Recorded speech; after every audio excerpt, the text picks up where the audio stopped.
Hey guys, welcome to another video. In this video, I'll be showing you how to make an actual electric taser. Anyways, to be actually able to build this, you'll need to see my other video about how to build a taser, because we'll be modifying that to build an electric whip. So go check it out and then come back to this video. Anyways, this electric whip is heavily inspired by the second Iron Man movie, where the main bad guy had an electric whip. So I'll try to recreate that in this video, just maybe not as powerful as the one in the movie, because that's near impossible. Anyways, let's get into it. Okay, here I've laid out all the tools we'll need for this video. First is the taser. I'm just testing it here. Still works, like I said in the past video. And here's some scissors and the copper wire we'll be needing. Now I've cut the copper wire into some quite long 6 pieces of copper wire. And now I'm just going to tie them around the actual taser, because the taser has 2 prongs. I'm going to tie 3 of the strands to each prong.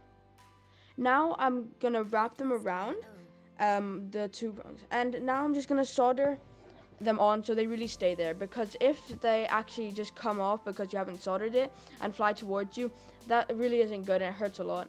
The really sad part is that I'm actually talking from experience. Anyways, yeah, I'm just soldering them on now.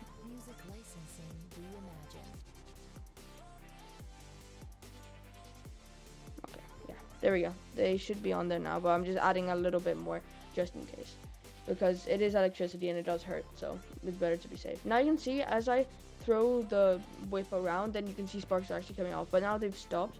But that's because the wires are getting intertangled. So I took this plastic ring, cut it into 4 pieces right there, and then I'm gonna glue them like that onto them. And that's so it doesn't get tangled, because if it gets tangled, the sparks will stop and then there'll be no real point. Yeah, so you can see I've just hot glued them on there. Now there's a more stable spark, and if I jiggle it around, it won't get tangled or anything. So that just makes everything better. Yeah, and now you can see if I press metal against it, then it'll actually spark and everything. So it works really well. Yeah. Well, I hope you enjoyed the video and now know how to make an electric whip like the one I made in this video. On a different note, I actually recently hit 50 subscribers on this channel. Thank you so much for that. And I said once I reach 50 subscribers, I'd make a gaming channel. So I'm actually working on my first video. The link to the channel will be in the description. Anyways, I hope you enjoyed and see you in the next one.